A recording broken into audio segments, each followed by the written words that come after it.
et tes paroles sont vérité. Et tu as annoncé cette grâce à ton serviteur. Maintenant, Seigneur Dieu, tu es Dieu. Et tes paroles sont la vérité. Qui est en train d'adresser cette prière? C'est Samuel. C'est le roi David. C'est le roi David. Dans un jour, il a projeté de construire un temple pour Dieu. Et après, Dieu va envoyer Nathan pour lui dire que non, toi tu ne peux pas me construire un temple. Mais ça serait ton fils qui me construira le temple car tu as versé beaucoup de sang. Et après, Dieu lui dit que si tes fils demeurent dans ma parole, s'ils observent mes lois, mes préceptes, mes commandements, mes ordonnances et toute ma parole, eux aussi ils vont régner éternellement. Donc de leur descendance en descendance, ils régneront sur mon peuple. Et c'est à cause de ça que David est parti dans le temple de Dieu pour lui rendre des actions de grâce et pour aussi lui rappeler. Et il lui dit que tes paroles sont la vérité. La parole de Dieu est la vérité. Néhémie 9, 7 à 13, qui va nous lire? Oui. La parole de Dieu. Tu vis l'affliction de nos pères en Égypte et tu entendis leur cri vers la mer Rouge. Tu opéras les miracles et des opérations contre Pharaon, contre tous ses serviteurs et contre tous les peuples de son pays. Parce que tu savais avec quel... C'est Néhémie chapitre 9, 7 à 13. Oui, C'est toi l'éternel Dieu. C'est toi l'éternel.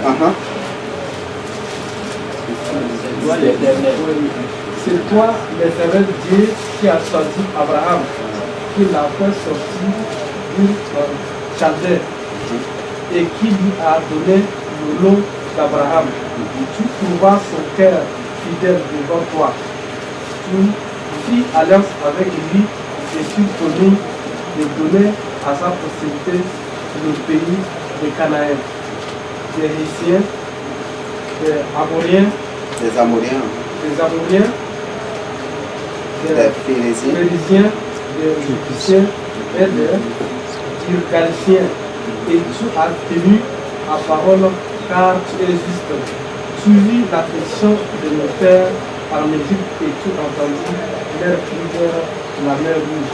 Tu opéras des miracles et des opérations contre Pharaon, contre tous ses serviteurs et contre tous les peuples de ce pays parce que tu savais avec quelle méchanceté avait été nos pères et tu fis paraître ta gloire comme elle paraît aujourd'hui.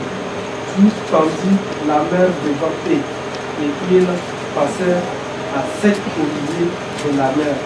Mais tu expliquas dans l'abîme comme une pierre au fond des eaux, ceux qui marchaient à l'air poursuit. Tu les guidas, nos yeux une colonne de nuée et la nuit par une colonne de feu qui les éclairait dans le ciel que tu avais assuré. Tu descendis sur la montagne de Sinaï. Tu leur parlas du pont de ciel et tu leur donnas des ordonnances justes, des lois, des vérités, des préceptes et des commandements excellents. Donc c'est ce que Néhémie dit, c'est la prière de Néhémie lorsqu'il avait décidé de jeûner pour prier, pour intercéder en faveur des enfants d'Israël. Là c'était du retour de la déportation. Donc Néhémie dit, il est en train de faire le rappel des choses que le Seigneur a faites pour les enfants d'Israël. Les miracles, les prodiges qu'il a opérés en Égypte et comment Dieu s'était manifesté en Égypte pour délivrer les enfants d'Israël et comment Dieu a divisé la mer en deux parties pour pour y laisser passer les enfants d'Israël. C'est ce que Néhémie est en train d'exposer, d'exprimer à Dieu ainsi des reconnaissances, des actions de grâce. Et il est en train de déplorer aussi l'attitude ou le comportement, la vie de ses ancêtres qui, à cause de leurs péchés, ont été déportés à Babylone. Et il est en train de demander pardon. Il prie pour demander pardon, pour que Dieu pardonne ses ancêtres ou les ancêtres en général, et eux aussi qui sont ramenés en Israël. Et c'est en faveur d'eux qu'il est en train d'intercéder. Et qu'est-ce qu'il dit? Arrivé au Mont Sinaï, il leur a donné des ordonnances, et ce sont les lois de la vérité. Les lois de la vérité. Quand on parle des lois, la justice de Dieu, on ne peut jamais parler de la justice de Dieu sans toutefois parler des lois de Dieu. Donc il s'agit ici de la parole de Dieu. Donc ce sont des rappels des choses que le Seigneur a faites, que le Seigneur a opérées en leur faveur, qu'il est en train de dire. Mais le verset qui me tire beaucoup l'attention, c'est le verset 13. Et ce sont les lois de la vérité que Dieu nous a données. Ce sont les lois de la vérité. Nous avons Somme 19, verset 29 à 33. Qui va nous lire? Rambaï. Ah, c'est... Ah, nous avons... Oui, Job 33, 3 à 6. Rambaï. Je ne suis pas à la page. Tu n'es pas à la page. Qui est à la page? Oui, Samson.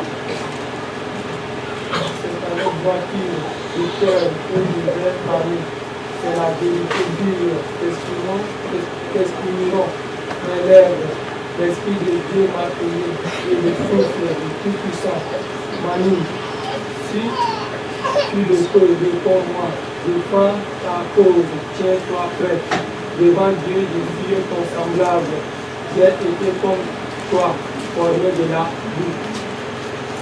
Ok, donc la vérité pure que Dieu nous donne, que Dieu nous exprime ici. Dieu nous a créé à base de la boue, non, de la poussière. Et c'est Dieu qui nous a créés. Dieu nous a créés à son image et nous sommes tous des semblables. Nous sommes tous des semblables. Ce sont les anges que Dieu a créés. Dieu les a créés par la supériorité.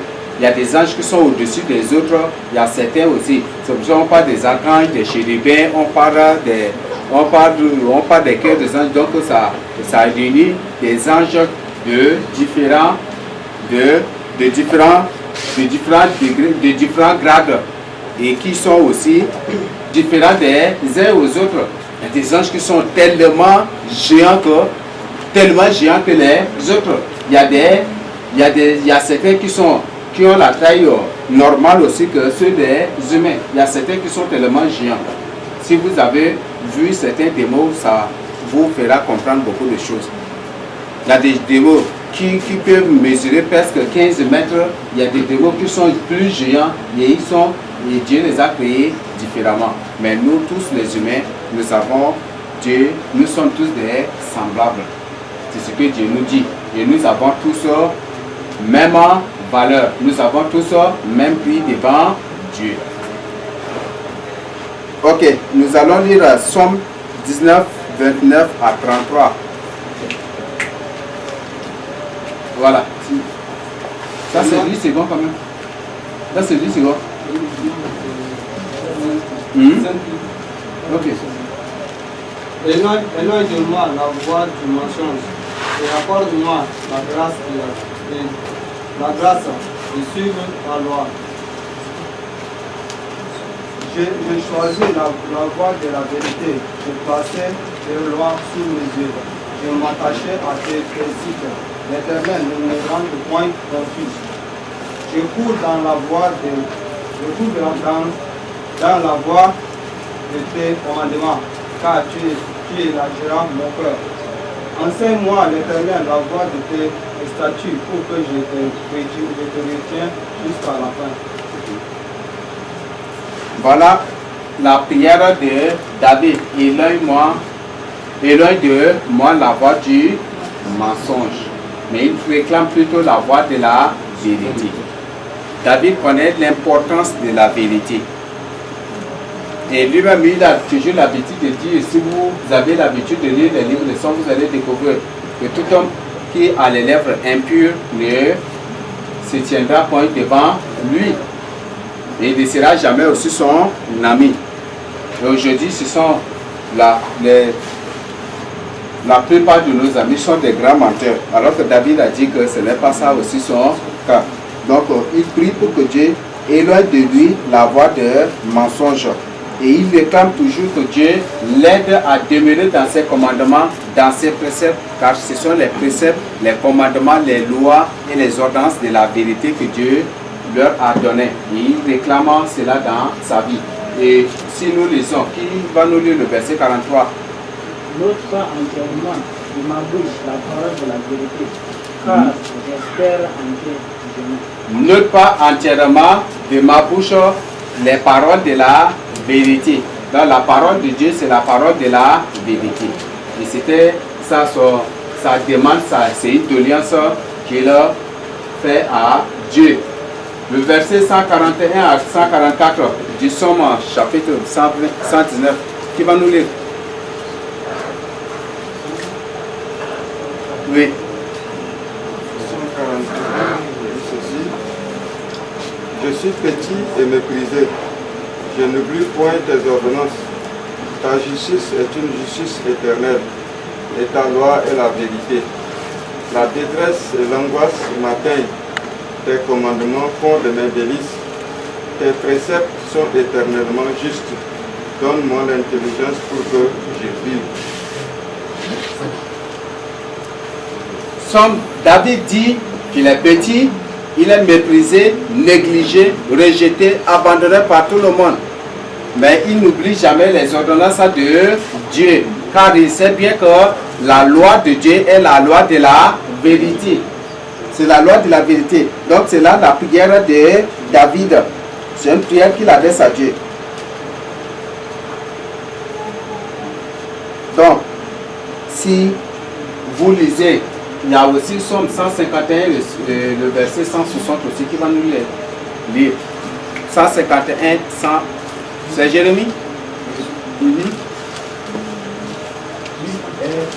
Si tu peux élever la voix. Tu es proche, ô Éternel, et tous les commandements sont la vérité. 151. 151, oui. Les commandements sont la vérité. Dès longtemps, je sais par tes préceptes. Tu les as établis pour toujours. Moi, ma misère. Ça, c'est 151. Est-ce que c'est Somme 119, le verset 151? Oui. Qu'est-ce qu'il dit? Tu es proche de l'Éternel, et tous tes commandements sont la vérité. Et tous tes commandements sont la vérité. Ok, Somme 119, verset 160. Le fondement de ta parole est la vérité. Le fondement de la parole de Dieu est la vérité. C'est ce que nous venons de lire à l'introduction. Donc voilà ce que David dit sur la parole de Dieu. Le fondement de la parole de Dieu, c'est la vérité. Les commandements de Dieu, c'est la vérité. La loi de Dieu est la vérité. Les ordonnances, les préceptes de Dieu sont la vérité aussi. Donc Dieu est le Dieu de la vérité. Et c'est sa parole est la vérité, tout comme lui-même est la vérité aussi. Nous allons lire Jérémie 7, 27 à 28, qui va nous lire. Oui, Osas. Si tu leur dis toutes ces choses, ils ne t'écouteront pas. Si tu cries vers eux, ils ne te répondront pas. Alors dis-leur, c'est ici la nation qui n'écoute pas la voix de l'Éternel, son Dieu, et qui ne veut pas recevoir instruction. La vérité a disparu. Elle s'est retirée de leur bouche. La vérité a disparu. Dans sa parole, la vérité a disparu.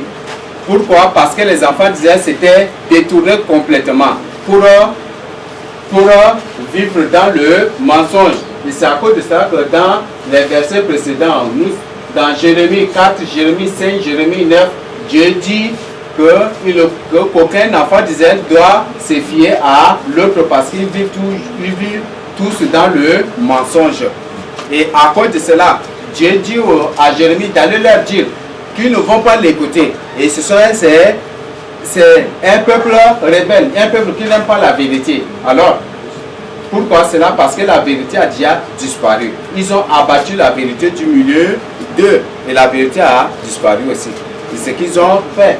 Donc, c'est un reproche et c'est aussi un avertissement que Dieu donne aux enfants d'Israël ici dans Jérémie 7, 27 à 28. Nous allons lire Daniel 9, 12 à 19 pour découvrir. Daniel 9, 12 à 19. Oui, Chantal. Tu n'as pas encore eu la confirmation, ton nom? Non. Ah, Marie. Je n'ai pas eu la confirmation. Ok, d'accord. Oui. Parce qu'on découvre que, naturellement, les Chantal, c'est une étude, hein, je n'ai pas dit que tu es comme ça, mais c'est une étude, je trouve que les Chantal, les Solange sont des gens qui parlent beaucoup. Ça, naturellement, c'est une étude. C'est une remarque que j'ai faite sur les gens qui portent le nom de Solange, des trucs comme ça. Ok, oui.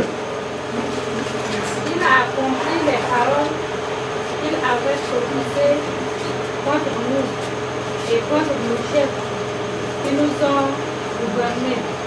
Il avait venu sur nous une grande calamité et il n'en est jamais arrivé sur le ciel entier une semblable à celle qui est arrivée à Jérusalem. Comme cela est écrit dans la loi de Moïse, toute cette calamité est venue sur nous et nous n'avons pas imploré l'Éternel notre Dieu. Nous ne nous sommes pas détournés de nos iniquités. Nous n'avons pas été attentifs à ta vérité. L'Éternel a veillé sur cette calamité et l'a fait venir sur nous. Car l'Éternel notre Dieu est juste dans toutes les choses qu'il a faites. Mais nous n'avons pas écouté sa voix. Et maintenant, Seigneur notre Dieu, toi qui as fait sortir ton peuple du pays d'Égypte par la main puissante et qui t'a fait un nom comme il est aujourd'hui. Nous avons péché, nous avons commis l'iniquité. Seigneur, selon ta grande miséricorde, que ta colère et ta fureur se détournent de ta vie et Jérusalem et ta montagne sainte, car à cause de nos péchés et des iniquités de nos pères, Jérusalem et ton peuple sont en opprobre à tous ceux qui nous entourent. Maintenant donc, ô notre Dieu, écoute la prière et les supplications de ton serviteur, et pour l'amour du Seigneur, fais briller ta face sur un sanctuaire dévasté. Mon Dieu, prête l'oreille et écoute, ouvre les yeux et regarde nos ruines, regarde la ville sur laquelle ton nom est invoqué, car ce n'est pas à cause de notre justice que nous te présentons nos supplications, c'est à cause des grandes compassions. Seigneur, écoute, Seigneur, pardonne, Seigneur, sois attentif, agis et ne tarde pas, par amour pour toi, ô mon Dieu, car ton nom est invoqué sur ta ville et sur ton peuple. Ok, ici c'est la prière de Daniel. Daniel priait pour la confirmation de la prophétie de Jérémie qui annonçait les 70 ans qu'Israël sera déporté et c'est après 70 ans que que Dieu va le ramener dans sa terre. C'est ce que Jérémie avait prophétisé. Et Daniel à Babylone priait maintenant pour la confirmation parce qu'il voyait que les 70 ans là s'approchaient déjà. Et c'est comme ça qu'il a prié pour rappeler aux sœurs. Et premièrement, c'est pour demander d'abord pardon, exposer les problèmes ou les comportements de ses grands-pères. Parce qu'ils ne vivaient plus dans la loi de Dieu, dans les commandements de Dieu, ni dans ses préceptes, ni dans sa parole. Ils ne vivaient plus. Et c'est ce que Daniel a dit, qu'il n'était pas attentif à la voix de la vérité. Il n'était pas attentif à la vérité, c'est pour dire qu'il n'observait pas la parole de Dieu. Et Daniel a continué par prier, parce que le parent priait par intercéder en faveur de son peuple. Et il dit que c'est parce qu'ils étaient rebelles à toi que tu as veillé sur les calamités jusqu'à ce que ces choses s'abattent sur eux pour les disperser. Et il est en train de prier, d'intercéder en faveur de sa nation. Parce que ses grands-pères, tout comme les autres de sa génération, n'étaient pas obéissants, n'étaient pas vraiment attentifs à la voix de la vérité. Et c'est là le sujet de prière de Daniel, dans Daniel, le chapitre 9. Daniel 10, 18 à 21. Oui.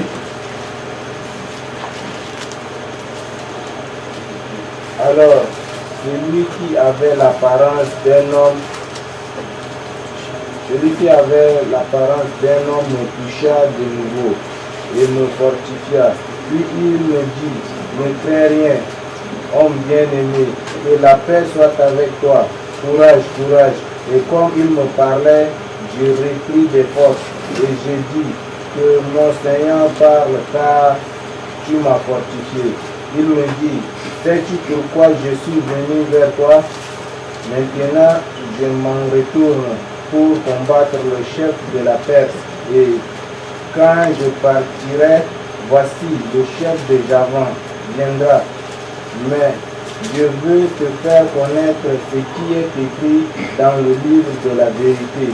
Personne ne m'aide contre cela, excepté Michael, votre chef. Ok, donc c'est l'ange qui est chargé de venir donner la réponse, la prière de Daniel qui dit que voilà, je suis venu pour t'annoncer ce qui est écrit dans le livre de la vérité. Le livre de la vérité, c'est quoi? C'est la parole de Dieu. C'est la parole de Dieu. Quand cet ange était envoyé, il a été combattu par les démons qui ne voulaient pas que Daniel reçoive la réponse à sa prière. Et l'ange Michael est obligé d'intervenir. Et comme il est arrivé, il a déjà donné la réponse. Il dit qu'il repart pour continuer le combat. Non, ce qu'il avait déclaré. Et le but, c'est pour venir juste lui annoncer les choses qui sont dites, des choses qui sont écrites dans le livre de la vérité, qui n'est rien que la parole de Dieu. Donc pour dire qu'il y a des choses qui sont là déjà au temps de Daniel, qui sont déjà scellées, des choses qui existaient déjà, des choses qui parlent de la fin du monde ou des événements à venir, mais qui sont scellées et qui sont vraiment difficiles à comprendre, difficiles aussi à identifier ou à démasquer. Et c'est l'ange là qui est venu pour dire à Daniel que voilà, il est venu pour lui révéler les choses, lui montrer les choses qui sont écrites dans le livre de la vérité. Marc 12, 14, qui va nous lire? Les mots de temps. C'est une question? Ok, oui. De Daniel. Verset 20 à 21, Daniel 10, 21. Oui. Il me dit, sais-tu pourquoi je suis venu vers toi? Maintenant, je m'en retourne pour combattre le chef de la Perse. Et quand je partirai, voici le chef de Javan viendra. Oui. Je suis le chef de Javan. Javan ici, c'est le nom de la Grèce antique. Donc les démons qui sont chargés de contrôler le territoire ou le royaume de l'Empire babylonien, ce sont ces démons-là qui ont empêché, qui ont combattu l'ange là pour l'empêcher de venir annoncer la réponse de Dieu à Daniel. Et comme il va repartir, il va livrer la guerre. Et Dieu va envoyer les Grecs pour venir les détruire aussi, ce qui va se passer. Les Perses vont venir, ils vont détruire Babylone et après les Grecs vont venir aussi pour détruire les Perses. Et après les Romains vont venir pour détruire aussi les Grecs par la suite. Mais je veux te faire connaître ce qui est écrit dans le livre de la vérité. Personne ne m'aide contre ceux-là, excepté Michael, votre chef. Michael, votre chef. Michael, votre chef. Oui. Donc Michael, c'est l'ange guerrier, c'est le chef de l'armée de Dieu. Donc on voit que dans la plupart des cas ici, à travers cela, ça nous fait comprendre que le défenseur des Juifs, c'est Michael. Michael est l'ange qui combat sur les Israélites, qui est chargé de défendre les Juifs. Donc s'il est venu, c'est pour dire que c'est l'ange protecteur des Juifs ou défenseur des Juifs là, qui est parti au secours de Gabriel. C'est l'ange qui était venu, c'était Gabriel même. Oui. Donc c'est Michael qui est parti au secours de Gabriel pour laisser la porte à Gabriel de venir annoncer ou donner la réponse à la prière de Daniel.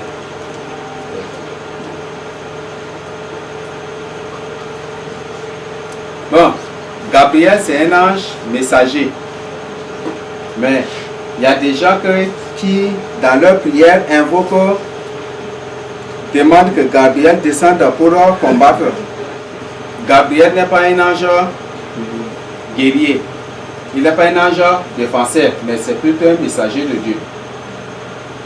Donc quand tu pries, il ne faut pas dire Gabriel au secours, il va descendre, mais il ne va rien faire pour toi parce que lui, c'est pour donner des messages. Oui, Morita, Marc 12, 14. Et il vient de dire, Maître, nous savons que tu es vrai et que tu ne t'inquiètes de personne, car tu regardes pas à l'apparence des hommes et tu enseignes la voie de Dieu selon la vérité. Es-tu permis ou non de payer le prix à César? Ok. Ici, le message, la parole est adressée à qui? Au Seigneur Jésus-Christ. Et qu'est-ce que les pharisiens lui disent? Il dit que nous savons que tout ce que tu enseignes est vrai. Et tu crois que tu enseignes, c'est la vérité. Et tu enseignes aussi sans avoir peur ni crainte de personne. Tu n'as peur de personne, tu ne crains personne et tu ne fais acception de personne. Là, tu enseignes la vérité. Mais maintenant, il lui pose par la suite une question de piège. Est-ce qu'il permet qu'on paye aussi le tribut à César? Donc, c'est parce que le Seigneur, ici, à travers cela, nous découvrons que le Seigneur Jésus enseigne la vérité sans peur, sans crainte, sans honte et sans acception de personne. Il y a des gens aujourd'hui, quand ils se mettent, même il y a certains aussi,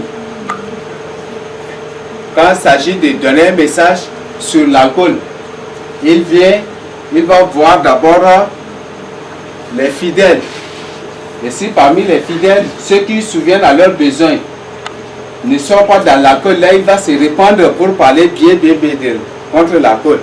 Mais si parmi les fidèles, il y a des gens qui se souviennent bien à ses besoins, qui à tout moment mettent la main dans leur poche pour lui, quand il va voir, il va enseigner avec beaucoup de réserves. Et il finira par dire comme non, vous pouvez boire, c'est tout. Et il va diaboliquement, il va défendre aussi les autres aussi. Il va défendre les autres. Surtout ces bailleurs ou ces fidèles qui viennent toujours à son secours, qui se souviennent toujours à ses besoins. S'il y a des gens qui boivent, ne les regardez pas, mais regardez vous-même, regardez-vous. Il va parler de malades diaboliques pour défendre ces gens-là. Il dit non, vous pouvez boire, mais avec modération. Ou si vous buvez, si étant ivre déjà, si vous ne faites pas du mal contre une personne, ce n'est pas du péché devant Dieu. C'est ce qu'ils ont dans l'habitude de dire. Ce sont là les enseignements diaboliques, des enseignements importés durement malin contre les enfants de Dieu. Et beaucoup de gens croient à ces choses parce que l'homme veut toujours ce qui est terrestre. C'est ça ce que l'homme veut. Et ce qui est dans le monde que l'homme veut. Là, quand il dit buvez, mais buvez un peu là, tout le monde va. Tout le monde va se mettre aussi à boire. Vous buvez, mais si vous êtes ivre déjà, repartez directement à l'intérieur. Ne sortez pas jusqu'à ce que l'ivresse se dissipe d'abord. Mais c'est ce qu'ils enseignent. Parce que l'homme même, ce qui est sur la terre, le Seigneur a dit, c'est parce qu'il n'est pas de la terre quand il parle, vous ne le croyez pas. Oui. Un témoignage, un jour nous faisons une étude biblique dans l'ancien temple, le pasteur avait parlé de ça, on a beau discuter, il a parlé que Dieu, ceux que Dieu défend de boire, c'est ceux-là qui sont oués. Et donc, à l'exemple de Jean-Baptiste et puis de Samson et autres, donc ça c'est des gens oués. Dieu défend de voir la boisson. Sinon, il n'a pas vu le passage où Dieu a interdit la boisson. Moi, je ne partageais pas cette assertion-là. Ok. Sur l'alcool, je crois qu'on a fait l'étude biblique sur ça la fois passée déjà. On a vu déjà dans Jean 2. On a fait l'étude biblique avec les autres. Avec des versets d'appui. Donc, c'est très significatif. Le Seigneur dit que nous sommes un rang de sacrificateurs. Donc, nous sommes un peuple saint pour lui. Et nous devons nous abstenir de ces choses pour, afin d'être capables de discerner, de faire la différence entre ce qui est pur et ce qui est impur. De faire la différence entre ce qui est saint et ce qui est profane. Ok, Jean 1, 14. Jean 1, 14 et le verset 17, oui. Et la parole s'est faite l'homme. Elle a habité parmi nous, pleine de grâce et de vérité. Et nous avons contemplé sa gloire, une gloire comme celle du Fils unique, venu du Père. Jean lui a rendu témoignage et s'est écrit, c'est celui à propos duquel j'ai dit, celui qui vient après moi m'a précédé, car il était avant moi. Le verset 17. Nous n'avons tous reçu de sa plénitude et grâce sur grâce. En effet, la loi a été donnée à travers Moïse, mais la grâce et la vérité sont venues à travers Jésus-Christ. La loi a été donnée à Moïse, la grâce et la vérité sont venues par le Seigneur Jésus-Christ. Comment gères-tu ton temps de grâce? Il y a ces thèmes-là, je crois que non, on n'a pas présenté ici. Mais la grâce, mais quand même, je vous ai déjà relaté un peu. Donc la grâce, ce qui fait le nœud pour la quintessence de la grâce, c'est le Saint-Esprit. Les Juifs appliquaient la parole de Dieu sans le Saint-Esprit. Tandis que Dieu nous a fait grâce d'avoir le Saint-Esprit pour avoir la force pour tenir fermement dans sa parole. C'est pour ça que dans Jean 16, je crois sur le verset 4 ou sur le verset 12 à 13, qui dit, et nous allons lire par la suite aussi, que c'est l'Esprit de la vérité qui nous conduira dans toutes choses. Et c'est ça la quintessence de la grâce. Sans le Saint-Esprit, tu ne peux rien du tout faire. Sans le Saint-Esprit, tu ne pourras rien du tout faire. Parce que, en tant que qu'élu de Dieu, essaie seulement d'attirer le Saint-Esprit pour le chasser de toi, pour le faire taire. Tu ne vas jamais te sentir à l'aise aussi. Tu ne seras jamais tranquille, tu ne seras jamais en paix. Donc c'est ça la quintessence de la grâce. Donc l'Esprit Saint nous conduit. L'Esprit Saint, c'est l'Esprit de la grâce et c'est lui qui nous conduira dans la vérité qui donne la vie éternelle. Jean 14, verset 6 et 9. Jean 14, verset 6 qui va nous lire. Je crois qu'on a déjà lu, non? Oui. Oui. Jean 14, verset 6. Je suis le chemin. Jésus lui dit, je suis le chemin, la vérité et la vie. Nul ne vient au Père que par moi. Nul ne vient au Père que par moi. Jean 17, 17 à 19. Je prends un peu les sœurs. Derrière m'a déjà arrivé? Oui. Où tu as oublié ta Bible à la maison? Oui. Tu nous lis Jean 17, 17 à 19. Jean chapitre 17, le verset 17 à 19.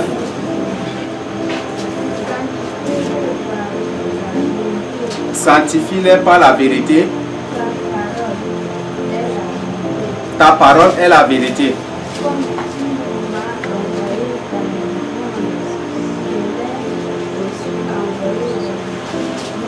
Comme tu m'as envoyé dans le monde, je les ai aussi envoyés dans le monde.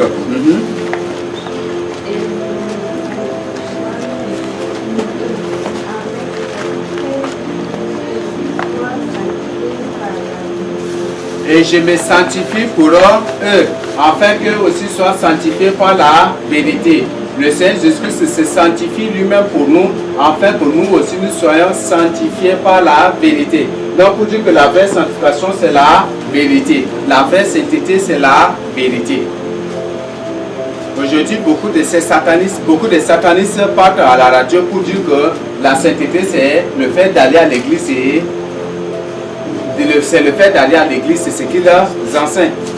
Là, si tu restes à la maison, c'est pour dire que tu n'es pas saint. Mais si tu pars dans un temple, que c'est un temple satanique, un temple de démons, un temple des sorciers, ce n'est pas un problème, mais c'est ça la sanctification pour eux, c'est ça la sainteté pour eux. Donc, c'est ce que les agents de Satan diaboliquement enseignent aujourd'hui. Nous avons Acte 26, verset 25, qui va nous lire. Donc, maintenant, on entre dans l'évangile. Dans le Nouveau Testament, oui. C'est fidèle. Je ne suis point fou.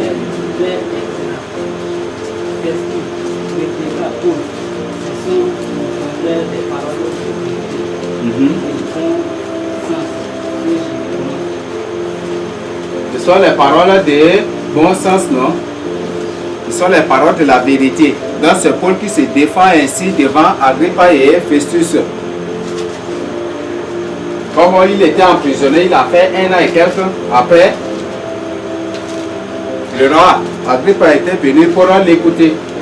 Il est venu pour rendre visite et Festus va lui parler de Paul et ils vont décider d'appeler Paul pour l'écouter.